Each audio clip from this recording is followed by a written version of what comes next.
ಚುನಾವಣೆ ನಡೀತಾ ಇದೆ. ಎಲ್ಲಾ ಕಡೆ ಕೂಡ ಮತದಾನ ಆರಂಭ ಆಗಿದೆ.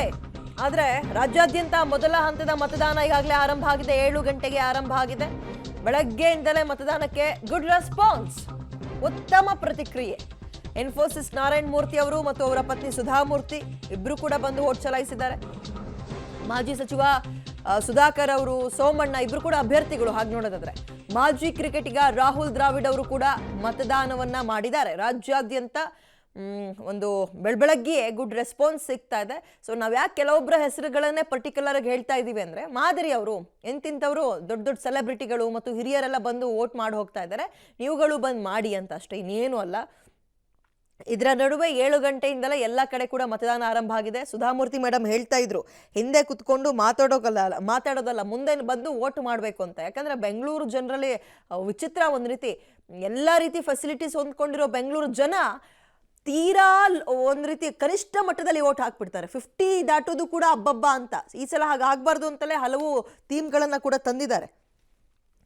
ಹಾಗಾಗಿ ಈ ಸಲ ಏನಾಗುತ್ತೆ ನೋಡಬೇಕು. ಬೆಳಗ್ಗಿನಿಂದಲೇ ಕೂಡ ಮತದಾನದ ಮುಂದೆ, ಈ ಒಂದು ಮತದಾನ ಶಿಬಿರ ಕೇಂದ್ರಗಳ ಮುಂದೆ ಜನ ಬಂದು ಕಾಯ್ತಾ ಇದ್ದಾರೆ. ಆ ರೀತಿ ಕಾಯೋದು ನೋಡೋಕೆ ಚಂದ, ಬಟ್ ಎಲ್ಲ ಕಡೆ ಹಿರಿಯರೇ ಇದ್ದಾರೆ.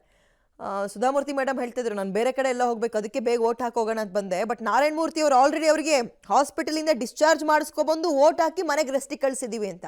ಇದಕ್ಕಿಂತ ಬೇರೆ ಉದಾಹರಣೆಗಳು ಬೇಕಾ? ನಾವು ಬಂದು ವೋಟ್ ಹಾಕೋಕೆ ಬೇರೆ ಏನಾದರೂ ನೆಪಗಳು ಕಾರಣಗಳು ಬೇಕಾ ಇದಕ್ಕಿಂತ? ಅದರಲ್ಲೂ ಗ್ರಾಮಗಳಲ್ಲಿ ಪಾಪ ಕೆಲ್ಸಕ್ಕೆ ಹೋಗುವಂಥವ್ರು ಬೇಗ ಮುಗಿಸ್ಕೊಂಡು ಹೋಗ್ಬಿಡೋಣ ಅಂತ ಯಾವುದ್ಯಾವುದೋ ಕೆಲಸಗಳಿರುತ್ತೆ, ಗದ್ದೆಗೆ ಹೋಗಬೇಕು, ಮಗದೊಂದು ಬೇರೆ ಕಡೆ ಹೋಗಬೇಕು ಅನ್ನುವಂಥವ್ರು. ತುಮಕೂರಿನಲ್ಲೂ ಕೂಡ ಸಿದ್ಧಗಂಗಾ ಶ್ರೀಗಳು ವೋಟ್ ಮಾಡಿದ್ದಾರೆ. ಬೆಂಗಳೂರಿನಲ್ಲಿ ಸುಧಾಮೂರ್ತಿ ಮೇಡಮ್ ಮತ್ತು ಅವರ ಪತಿ ನಾರಾಯಣ ಮೂರ್ತಿ ಅವರು ಕೂಡ ಬಂದು ವೋಟ್ ಮಾಡಿ ಹೋಗಿದ್ದಾರೆ. ಇನ್ನು ಅಭ್ಯರ್ಥಿಗಳು ಅಂತ ಬಂದಾಗ ಸದ್ಯಕ್ಕೆ ನಮಗೆ ಅಪ್ಡೇಟ್ ಸಿಗ್ತಾ ಇರುವಂಥದ್ದು ಸೋಮಣ್ಣ, ಮಾಜಿ ಸಚಿವ ಸೋಮಣ್ಣ ಮತ್ತು ತುಮಕೂರಿನ ಅಭ್ಯರ್ಥಿ ಕೂಡ ಹೌದು ಅವರು. ಜೊತೆಗೆ ಮಗದೊಂದು ಕಡೆ ಸುಧಾಕರ್ ಅವರು ಕೂಡ ವೋಟ್ ಮಾಡಿ ಹೋಗಿದ್ದಾರೆ. ಚುನಾವಣಾ ಅಧಿಕಾರಿಗಳು ಈಗ ಅವರು ಕೂಡ ವೋಟ್ ಒಂದು ಪರಿಶೀಲನೆ ನಡೆಸ್ತಾ ಇದ್ದಾರೆ.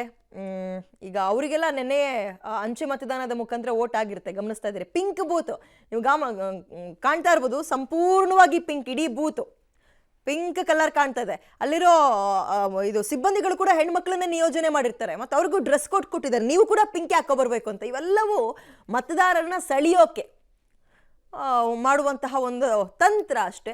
ಅದು ನೋಡೋಕ್ಕಾದ್ರೂ ಬನ್ನಿ, ಒಂದು ಫೋಟೋ ತೊಗೊಂಡೋಗಿ ನೀವು ಅಲ್ಲಿ ಬಂದು. ಆಮೇಲೆ ಇನ್ನೊಂದು, ಈ ಒಂದು ವೋಟ್ ಹಾಕ್ಲಿಕ್ಕೆ ಹೋಗ್ಬೇಕಾದ್ರೆ ನೀವು ಫೋನ್ ತೊಗೊಂಡು ಹೋಗಂಗಿಲ್ಲ ಈ ಸಲ. ಇದೊಂದು ಹೇಳೋಕೆ ಮರ್ತೋಯ್ತು, ಫೋನ್ ತೊಗೊಂಡು ಹೋಗಂಗಿಲ್ಲ. ಒಬ್ಬರು ಕಿತಾಪತಿಗಳು ನಾವು ಯಾವುದಕ್ಕಾಗದೆ ಇದನ್ನೆಲ್ಲ ಸೋಷಿಯಲ್ ಮೀಡಿಯಾದಲ್ಲಿ ಹಂಚ್ಕೊಳ್ಳೋ ಖಯಾಲಿ ಇರುತ್ತೆ. ಆ ಹಿನ್ನೆಲೆಯೆಲ್ಲ ಈ ಸಲ ನೀವು ಫೋನ್ ತೊಗೊಂಡೋದ್ರೂ ಅದನ್ನ ಇಡೋಕ್ಕೊಂದು ವ್ಯವಸ್ಥೆ ಮಾಡಿರ್ತಾರೆ ಹೊರಗಡೆ, ಅಲ್ಲಿ ಇಡಬೇಕು, ಹೋಗಿ ವೋಟ್ ಹಾಕಿ ಬರಬೇಕು. ಬೈರತಿ ಬಸವರಾಜ್ ಅವರು ಕೂಡ ಬಂದು ವೋಟ್ ಮಾಡ್ತಾ ಇದ್ದಾರೆ. ಇದೀಗ ರಾಜಕೀಯ ನಾಯಕರುಗಳು ಅವರಂತೂ ಮಿಸ್ ಮಾಡಲ್ಲ ಬಿಡಿ, ಎಲ್ಲರೂ ಬಂದು ವೋಟ್ ಮಾಡ್ತಾರೆ. ಮಗದೊಂದು ಕಡೆ ಈಗ ಬೇರೆ ಬೇರೆ ಆಫೀಸರ್ಸ್ಗಳು, ಕೆಲಸಕ್ಕೆ ಹೋಗುವಂಥವ್ರು, ಸಿನಿಮಾ ನಟಿಯರು ಕೂಡ ಬರ್ತಾ ಇದ್ದಾರೆ. ಇದೀಗ RR ನಗರದಲ್ಲಿ ಗೋಲ್ಡನ್ ಸ್ಟಾರ್ ಗಣೇಶ್ ದಂಪತಿ ಸಮೇತ ಬಂದು ವೋಟ್ ಹಾಕ್ತಾ ಇದ್ದಾರೆ, ಗಮನಿಸ್ತಾ ಇದ್ದೀರಿ. ಇನ್ನು ವೋಟ್ ಹಾಕೋಕೆ ಈಗ ಬರ್ತಾ ಇದ್ದಾರೆ, ಮತದಾನ ಕೇಂದ್ರದ ಒಳಗೆ ಈಗ ಎಂಟ್ರಿ ಕೊಡ್ತಾ ಇದ್ದಾರೆ ದಂಪತಿ ಸಮೇತ. ಇವ್ರನ್ನೆಲ್ಲ ನಾವು ಯಾಕೆ ಇವ್ರುಗಳನ್ನೇ ಹೈಲೈಟ್ ಮಾಡ್ತಾ ಇದೀವಿ ಅಂದ್ರೆ ಉದ್ದೇಶ ಇಷ್ಟೇ, ಎಲ್ಲರೂ ಬರ್ತಾ ಇದ್ದಾರೆ, ನೀವು ಬನ್ನಿ ವೋಟ್ ಹಾಕಿ ಅಂತ. RR ನಗರದಲ್ಲಿ ಅವರ ಒಂದು ಮತದಾನದ ಕೇಂದ್ರ ಇರುವಂಥದ್ದು. ಶಿಲ್ಪಾ ಗಣೇಶ್ ಮತ್ತು ಅವರ ಪತಿ ಗಣೇಶ್, ಗೋಲ್ಡನ್ ಸ್ಟಾರ್ ಗಣೇಶ್ ಇಬ್ರು ಕೂಡ ಬಂದು ನೋಡಿ, ಅಲ್ಲಿ ಸೆಲೆಬ್ರಿಟೀಸ್ಗಳು ಅಂದ್ರೆ ಪಾಪ ಅಭಿಮಾನಿಗಳು ಸಿಕ್ಕರು, ಫೋಟೋಗೆ ಫೋಸ್ ಕೊಡ್ತಾ ಇದ್ದಾರೆ. ಓಕೆ, ಈಗ 7 ಗಂಟೆಯಿಂದಲೇ 7 ಗಂಟೆ 20 ನಿಮಿಷದ ಹಿಂದಿನಿಂದಲೇ ಇದೀಗ ಮತದಾನ ಆರಂಭ ಆಗಿದೆ ಎಲ್ಲ ಕಡೆಯಲ್ಲೂ ಕೂಡ. ಇದೀಗ ಹಲವು ದೇಶಗಳನ್ನು ಇಟ್ಕೊಂಡು ಬೂತ್ಗಳನ್ನು ಕೂಡ ನಿರ್ಮಾಣ ಮಾಡಿದ್ದಾರೆ. ರಾಜಕೀಯ ನಾಯಕರು, ಗಣ್ಯ ವ್ಯಕ್ತಿಗಳೆಲ್ಲರೂ ವೋಟ್ ಮಾಡ್ತಾ ಇದ್ದಾರೆ.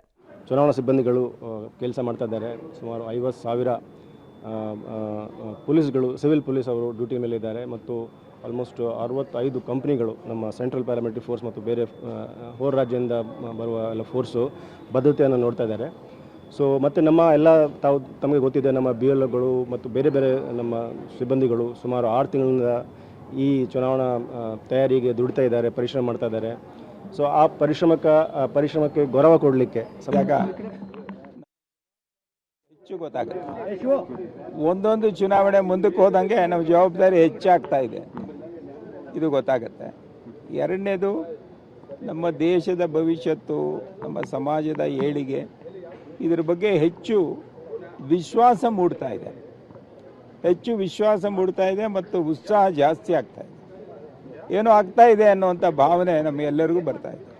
ಹೀಗಾಗಿ ಹೆಚ್ಚು ಉತ್ಸಾಹದಿಂದ ಮತ್ತೆ ಚಲಾಯಿಸ್ತೀವಿ. ಸರ್, ವೋಟಿಂಗ್ ಯಾವಾಗಲೂ ಕಡಿಮೆ ಆಗುತ್ತೆ ಸರ್ ಬೆಂಗಳೂರಲ್ಲಿ. ನಗರ ಪ್ರದೇಶದಲ್ಲಿ ವಿದ್ಯಾವಂತರಿದ್ದಾರೆ, ಅವರು ಇರ್ತಾರೆ ಅಂತಾರೆ, ಆದರೂ ಕೂಡ ವೋಟಿಂಗ್ ಕಡಿಮೆ ಆಗುತ್ತೆ. ಏನು ಹೇಳ್ತೀರಿ ಹೇಳಿಪ್ಪ, ನಾವು ಸಂಬಂಧಪಟ್ಟವ್ರು ಹೇಳ್ಬೇಕು. ನಾವು ಎಷ್ಟು ಹೇಳಿದ್ರು ಸಂಬಂಧಪಟ್ಟವ್ರಿಗೆ ಅನ್ನಿಸದೇ ಇರೋವರೆಗೂ ಏನು ಮಾಡೋದು? ಓಕೆ, ಮತದಾನ ಆರಂಭ ಆಗಿದೆ. ಜನ ಕೂಡ ವೋಟ್ ಮಾಡಿ ಹೋಗ್ತಾ ಇದ್ದಾರೆ. ನಾವು ಕೆಲವೊಂದು ಕಡೆ ಗಣ್ಯ ವ್ಯಕ್ತಿಗಳು, ಸಿನಿಮಾಕ್ಕೆ ಸಂಬಂಧಪಟ್ಟಂತಹ ನಟ ನಟಿಯರು ಎಲ್ಲರೂ ಕೂಡ ಬಂದು ಹೋಗಿ ವೋಟ್ ಮಾಡ್ತಾ ಇರೋದನ್ನ ತೋರಿಸ್ತಾ ಇದೀವಿ. ಸದ್ಯ ಗೋಲ್ಡನ್ ಸ್ಟಾರ್ ಗಣೇಶ್ ದಂಪತಿ ಸಮೇತ ವೋಟಿಂಗ್ ಕೇಂದ್ರಕ್ಕೆ ಬರ್ತಾ ಇದ್ದಾರೆ. ಯಾಕೆ ಇವ್ರುಗಳನ್ನು ಹೈಲೈಟ್ ಮಾಡೋದು ಅಂದರೆ, ನೀವುಗಳು ಬಂದು ವೋಟ್ ಹಾಕಿ ಅಂತ ಅಷ್ಟೇ, ಇನ್ನೇನು ಅಲ್ಲ. ನನ್ನೊಂದು ವೋಟ್ ಇದೆ ದೇಶ ಉದ್ಧಾರ ಆಗ್ಬಿಡುತ್ತಾ ಆ ಪ್ರಶ್ನೆನೇ ಇಟ್ಕೊಳಕ್ ಹೋಗ್ಬಿಡಿ. ಒಂದೊಂದು ವೋಟಲ್ಲೂ ಎಷ್ಟೋ ಜನರ ಭವಿಷ್ಯ ಅಡಗಿರುತ್ತೆ, ಎಷ್ಟೋ ಜನ ಅಭ್ಯರ್ಥಿಗಳ ಭವಿಷ್ಯ ಅಡಗಿರುತ್ತೆ, ನಮ್ಮ ದೇಶದ ಭವಿಷ್ಯ ಅಡಗಿರುತ್ತೆ. ಎಷ್ಟೋ ಅಭ್ಯರ್ಥಿಗಳು ಅನ್ನೋಕ್ಕಿಂತ ನಮ್ಮ ದೇಶದ ಭವಿಷ್ಯ. ಗಮನಿಸ್ತಾ ಇದ್ರಿ, ಗೋಲ್ಡನ್ ಸ್ಟಾರ್ ಗಣೇಶ್ ದಂಪತಿ ಸಮೇತ ಬಂದಿದ್ದಾರೆ. ತುಮಕೂರಿನಲ್ಲಿ ಸಿದ್ಧಗಂಗಾ ಶ್ರೀಗಳು ಎಕ್ಸಾಕ್ಟ್ ಆಗಿ 7 ಗಂಟೆಗೆ ವೋಟ್ ಮಾಡಿ ಹೋಗಿದ್ದಾರೆ. ಮತ್ತು ಸುಧಾಮೂರ್ತಿ ಮೇಡಮ್ ಅವರು ಕೂಡ ದಂಪತಿ ಸಮೇತ ಬಂದು ವೋಟ್ ಹಾಕಿದ್ದಾರೆ. ರಾಜಕೀಯ ನಾಯಕರುಗಳು, ಅದೇ ಹೇಳಿದ್ದು, ರಾಜಕೀಯ ಗಣ್ಯರು ಮತ್ತು ಸಿನಿಮಾ ರಂಗದಲ್ಲಿರುವಂಥವ್ರು, ಹೆಚ್ಚು ಒಂದು ಹೆಸರಲ್ಲಿರುವಂಥವ್ರು ಎಲ್ಲರೂ ಕೂಡ ಬಂದು ಅವ್ರವ್ರ ಜವಾಬ್ದಾರಿಯನ್ನ ಹಕ್ಕನ್ನ ಚಲಾಯಿಸಿ ಹೋಗ್ತಾ ಇದ್ದಾರೆ. ನೋಡಿ, ನೀವು ಕೂಡ ಅಷ್ಟೇ. ಯಾಕೆಂದರೆ ನಾನು ಕನಸಿನಲ್ಲೂ ಊಹೆ ಮಾಡಿರಲಿಲ್ಲ ಮಾನ್ಯ ನರೇಂದ್ರ ಮೋದಿಯವರು ಕುಳಿತುಕೊಳ್ಳುವಂಥ ಒಂದು ಸದನದಲ್ಲಿ ಅವರು ಆಗಿರ್ತಕ್ಕಂಥ ಈ ಕಾಲಘಟ್ಟದಲ್ಲಿ ಅವರಿಗೆ ಹೆಗಲು ಕೊಟ್ಟು ಅವರ ಬೆನ್ನೆಲುಬಾಗಿ ಕೆಲಸ ಮಾಡಲಿಕ್ಕೆ ಒಂದು ಸದಾವಕಾಶ ನನಗೆ ಸಿಕ್ಕಿದೆ. ನನ್ನ ಈ ಲೋಕಸಭಾ ಕ್ಷೇತ್ರದ ಎಲ್ಲ ಮತಬಂಧುಗಳಲ್ಲಿ ನಾನು ಮನವಿ ಮಾಡ್ತೀನಿ, ದೇಶವನ್ನು ರಕ್ಷಣೆ ಮಾಡಿ, ದೇಶಕ್ಕೋಸ್ಕರ, ದೇಶದ ಅಭಿವೃದ್ಧಿಗೋಸ್ಕರ, ನಿಮ್ಮೆಲ್ಲರ ಭವಿಷ್ಯ, ನಿಮ್ಮೆಲ್ಲರ ಏಳಿಗೆಗೋಸ್ಕರ ಮಾನ್ಯ ನರೇಂದ್ರ ಮೋದಿಯವ್ರಿಗೆ ಬೆಂಬಲ ಕೊಡಿ. ತಾತ್ಕಾಲಿಕವಾಗಿರ್ತಕ್ಕಂತಹ ಪ್ರಯೋಜನಗಳಿಗೆ ಬಲಿಯಾಗಬೇಡಿ. ಶಾಶ್ವತವಾಗಿರ್ತಕ್ಕಂಥ ಬದುಕು ಕಟ್ಟಿಕೊಡುವಂಥ, ಈ ದೇಶವನ್ನು ಕಟ್ಟಿಕೊಡುವಂಥ ಕೆಲಸಕ್ಕೆ ತಾವೆಲ್ಲ ಆಶೀರ್ವಾದ ಮಾಡಿ. ನಮ್ಮ NDA ಅಭ್ಯರ್ಥಿಗಳಿಗೆ ಇವತ್ತು ಚಿಕ್ಕಬಳ್ಳಾಪುರದಲ್ಲಿ ನನಗೆ, JDSನ ಮಾಜಿ ಮುಖ್ಯಮಂತ್ರಿಗಳು ಮಾನ್ಯ ಕುಮಾರಣ್ಣವರಿಗೆ, ನಮ್ಮ ಪಕ್ಷದ ಎಲ್ಲ ಅಭ್ಯರ್ಥಿಗಳಿಗೆ ನೀವು ವಿಶೇಷ ಆಶೀರ್ವಾದವನ್ನು ಮಾಡಿ ಗೆಲ್ಲಿಸ್ಕೊಡ್ಬೇಕು ಅಂತೇಳಿ ನಾನು ಮನವಿಯನ್ನು ಮಾಡ್ತೀನಿ. ಸರ್, ಎಲ್ಲ ಪ್ರಚಾರ ಮುಗೀತು, ಪೂರಕ ವಾತಾವರಣ ಯಾವ ರೀತಿ ಇದೆ, ಯಾವ ರೀತಿ ನಂಬಿಕೆ ವಿಶ್ವಾಸ ತಮಗಿದೆ ಈ ಬಾರಿಗೆ ಅಂತ? ನಾನು ಪ್ರಾರಂಭದಿಂದ ಹೇಳಿದ್ದೇನೆ, ಒಂದು ದೊಡ್ಡ ಅಂತರದ ಗೆಲುವು ನನಗೆ ಸಿಗ್ತದೆ ಈ ಸಲ. ಜನರು ತೀರ್ಮಾನ ಮಾಡಿದ್ದಾರೆ. ಈ ಕಾಂಗ್ರೆಸ್ನವರು ಎಷ್ಟು ಅಪಪ್ರಚಾರ ಹೆಚ್ಚಿಗೆ ಮಾಡಿದರು ಅಷ್ಟು ಹೆಚ್ಚಿನ ಮತಗಳು ನನಗೆ ಹೆಚ್ಚಿಗೆ ಆಗಿದೆ. ಸೋಕಾಲ್ಡ್ ಇಲ್ಲಿನ ಜಿಲ್ಲಾ ಉಸ್ತುವಾರಿ ಸಚಿವರು ಭಾಳ ತಲಹಂತಕ್ಕೆ ಹೋಗಿ ರಾಜಕಾರಣ ಅಷ್ಟೇ ಹೇಳೋದು, ಇನ್ನೇನು. ನಿಮ್ಮ ಹಕ್ಕು ನೀವು ಚಲಾಯಿಸಿ ಅಂತ. ತಾವು ತುಂಬಾ ಚುನಾವಣೆಗಳನ್ನ ನೋಡಿರ್ತೀರ, ಮತದಾನ ಮಾಡಿರ್ತೀರ, ಆಗಿನ್ಗೂ ಈಗೂ ಏನ್ ವ್ಯತ್ಯಾಸ ಅಂತ ಅನ್ಸುತ್ತೆ? ಈಗಿನವರು ಸ್ವಲ್ಪ ಅಷ್ಟು ಇಂಪಾರ್ಟೆಂಟ್ ಕೊಡೋದಿಲ್ಲ. ನಾವು ಹಳೆಬ್ರು ಕಷ್ಟಪಟ್ಟಾದ್ರೂ ಬಂದು ಓಟ್ ಹಾಕ್ತೇವೆ. ಹಾಗೆ ಪ್ರತಿಯೊಬ್ರು ಕೂಡ ವೋಟ್ ಮಾಡಬೇಕು, ಹಾಕ್ಲೇಬೇಕು, ಅವ್ರವ್ರ ಹಕ್ಕು ಹಾಕ್ಲೇಬೇಕು, ಓಟ್ ಹಾಕ್ಲೇಬೇಕು. Okay, thank you. ಇದು ಹಿರಿಯ ನಾಗರಿಕರು ಒಬ್ಬ ತಾಯಿ ಹೇಳ್ತಾ ಇರ್ತಕ್ಕಂಥದ್ದು. ಪ್ರತಿಯೊಬ್ಬ ಓಕೆ, ಸುಧಾಕರ್ ಅವರು ಮಾತಾಡ್ತಾ ಇದ್ರು. ಅವ್ರು ಚಿಕ್ಕಬಳ್ಳಾಪುರದ ಅಭ್ಯರ್ಥಿ, ಮೈತ್ರಿ BJPಯ ಅಭ್ಯರ್ಥಿ. ಮಗದೊಂದು ಕಡೆ ಅವ್ರದೆಲ್ಲ ಬಿಡಿ, ಅವ್ರದೆಲ್ಲ ವೈಯಕ್ತಿಕ. ಈಗ ಯಾರಿಗೆ ಓಟ್ ಹಾಕಿ ಮತ್ತೊಂದು ಮಗದೊಂದು, ಬಟ್ ಅವ್ರು ಹೇಳ್ತಾ ಇದ್ದಿದ್ದೇನು ಹೇಳಿ, ಈ ಮತದಾನ ನಾವು ಮಾಡಲೇಬೇಕಾದ್ದು, ಪ್ರತಿಯೊಬ್ಬರೂ ಮಾಡಿ. ಆದರೆ ಇದರಿಂದ ಯಾರೂ ತಪ್ಪಿಸಿಕೊಡಬೇಡಿ. ಯಾರಿಗೆ ಅಧಿಕಾರ ಬಂದಿದೆ ಅವರೆಲ್ಲ ಇದರಲ್ಲಿ ಭಾಗವಹಿಸಿ ನಮಗೆ ಸಿಕ್ಕಿದ ಅವಕಾಶವನ್ನು ಸದ್ವಿನಿಯೋಗ ಮಾಡಿಕೊಡಬೇಕು ಅಂತ ಎಲ್ರಿಗೂ ನಮ್ಮ ಒಂದು ಕಿವಿ ಮಾತು. ಓಟಿನ ಬಗ್ಗೆ ಉದಾಸೀನ ಖಂಡಿತ ಆಗಬಾರ್ದು. ರಜೆಯನ್ನು ಎಂಜಾಯ್ ಮಾಡಲಿಕ್ಕೋಸ್ಕರವಾಗಿ ಖಂಡಿತ ಅದನ್ನು ಉಪಯೋಗ ಮಾಡಬೇಡಿ. ಖಂಡಿತವಾಗಿ ನೀವು ಭಾಗವಹಿಸಿ. ಯಾರು ಭಾಗವಹಿಸುವುದಿಲ್ಲ ಅವರಿಗೆ ಅವಕಾಶವನ್ನು ಕಲ್ಪಿಸಿಕೊಟ್ಟು ಅವರನ್ನೂ ಇದರಲ್ಲಿ ಭಾಗವಹಿಸುವ ಹಾಗೆ ಮಾಡಿದರೆ ಇದು ತುಂಬ ಪುಣ್ಯ. ಇದು ಆದ್ದರಿಂದ ದೇಶದ ಭಕ್ತಿಯಲ್ಲಿ ಇದೂ ಒಂದು ಅಂಶ ಸೇರಿರ್ತಕ್ಕಂಥದ್ದು. ಸರ್ವಸಂಘ ಪರಿತ್ಯಾಗಿಗಳೇ ಬಂದು ಬೇಗ ವೋಟ್ ಮಾಡಿದ್ದಾರೆ, ಏನು ಸಂದೇಶ ಇದೆ? ಇದರಲ್ಲಿ ಯಾರ ಮೇಲೆ ಯಾರು ಕೆಳಗೆ ಅನ್ನುವ ಪ್ರಶ್ನೆ ಇದರಲ್ಲಿ ಇಲ್ಲ. ಪ್ರತಿಯೊಬ್ಬರೂ ಉತ್ಸಾಹದಿಂದ ಭಾಗವಹಿಸಬೇಕಾದ್ದು.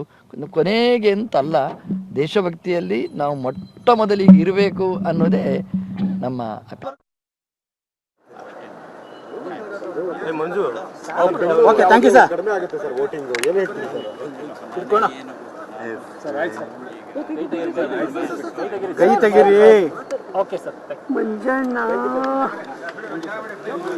ಹೆಚ್ಚು ಹೆಚ್ಚು ಜನರು ಮತದಾನ ಮಾಡಬೇಕು. ಪರ್ಟಿಕ್ಯುಲರ್ಲಿ ನಾನು ಯುವಕರಿಗೆ ಹೇಳ್ತೀನಿ, ನಮ್ಮಂಥ ವಯಸ್ಸಾದವರು ಕ್ಯೂದಲ್ಲಿ ಭಾಳ ಜನ ಇರ್ತಾರೆ, ಯುವಕರು ಮುಂದೆ ಬಂದು ಮತದಾನ ಮಾಡಬೇಕು ಅಂತ ಎಲ್ಲರೂ ನಾನು ವಿನಂತಿಸ್ಕೋತೀನಿ ಕೈ ಮುಗಿದು. ಎಲ್ರಿಗೂ ಹೇಳ್ತೀನಿ, ಮತದಾನ ಎಲ್ಲ ಶ್ರೇಷ್ಠ ದಾನ. ಹಿಂದೆ ಕೂತು ಮಾತಾಡೋ ಬದಲು ನೀವು ಮುಂದೆ ಬಂದು ಮತದಾನ ಮಾಡಿ ನಿಮ್ಮ ಅಭಿಪ್ರಾಯವನ್ನು ತಿಳಿಸಿ. ಹೆಚ್ಚು ಹೆಚ್ಚು ಜನರು ಮತದಾನ ಮಾಡಬೇಕು. ಪರ್ಟಿಕ್ಯುಲರ್ಲಿ ನಾನು ಯುವಕರಿಗೆ ಹೇಳ್ತೀನಿ, ನಮ್ಮಂಥ ವಯಸ್ಸಾದವರು ಕ್ಯೂದಲ್ಲಿ ಭಾಳ ಜನ ಇರ್ತಾರೆ, ಯುವಕರು ಮುಂದೆ ಬಂದು ಮತದಾನ ಮಾಡಬೇಕು ಅಂತ ಎಲ್ಲರೂ ನಾನು ವಿನಂತಿಸ್ಕೋತೀನಿ ಕೈ ಮುಗಿದು. ಎಲ್ರಿಗೂ ಹೇಳ್ತೀನಿ, ಮತದಾನ ಎಲ್ಲ ಓಕೆ, ಕ್ಷಣ ಕ್ಷಣದ ಲೈವ್ ಅಪ್ಡೇಟನ್ನು ನಿಮಗೆ ಕೊಡ್ತಾ ಇದ್ದೀವಿ ಪಬ್ಲಿಕ್ ಟಿವಿಯಲ್ಲಿ. ಗಮನಿಸ್ತಾ ಇದ್ದೀರಿ, ಪಾಪ ವೀಲ್ ಚೇರ್ ಮೇಲೆಲ್ಲ ಬಂದು ಓಟ್ ಹಾಕ್ತಾ ಇದ್ದಾರೆ. ಅಂದರೆ ನನ್ನ ಕರ್ತವ್ಯ, ನನ್ನ ಹಕ್ಕು ಚಲಾಯಿಸಬೇಕು ಅಂತ ಅವ್ರ ತಲೆಯಲ್ಲಿದೆ. ಯಂಗ್ ಜನ್ರೇಷನ್ಗೆ ಇಲ್ವಲ್ಲ, ಅದೇ ಬೇಸರದ ಸಂಗತಿ. ರಾಜಕೀಯ ನಾಯಕರುಗಳಾಗಿರ್ಬೋದು, ಗಣ್ಯರಾಗಿರ್ಬೋದು, ಸಿನಿಮಾಕ್ಕೆ ಸಂಬಂಧಪಟ್ಟಂತಹ ನಟ ನಟಿಯರಾಗಿರ್ಬೋದು, ಮತ್ತು ಮಠಗಳಿಗೆ ಸಂಬಂಧಪಟ್ಟಂತಹ ಶ್ರೀಗಳಾಗಿರ್ಬೋದು, ಎಲ್ಲರೂ ಕೂಡ, ಮತ್ತು ಕ್ರಿಕೆಟ್ನಲ್ಲೂ ಕೂಡ ಎಲ್ಲ ವಲಯಗಳಿಂದಲೂ ಪ್ರಮುಖರೆಲ್ಲರೂ ಬಂದು ಓಟ್ ಹಾಕಿ, ಅದು ಕ್ಯೂನಲ್ಲಿ ನಿಂತ್ಕೊಂಡು ಓಟ್ ಹಾಕಿ ಹೋಗ್ತಾ ಇದ್ದಾರೆ. ಅಂದರೆ ಮತದಾನ ಪ್ರತಿಯೊಬ್ಬ ನಾಗರಿಕನ ಹಕ್ಕು. 14 ಕ್ಷೇತ್ರಗಳಿಗೆ ವೋಟಿಂಗ್ ಆಗ್ತಾ ಇದೆ. ಎಂಥದ್ದೇ ಕಷ್ಟದ ಸನ್ನಿವೇಶ ಇದ್ರೂ ಪರವಾಗಿಲ್ಲ, ಒಂದು 5 ನಿಮಿಷ ಓಟ್ ಹಾಕಿ ಹೋಗಿ, ಏನೂ ಆಗಲ್ಲ.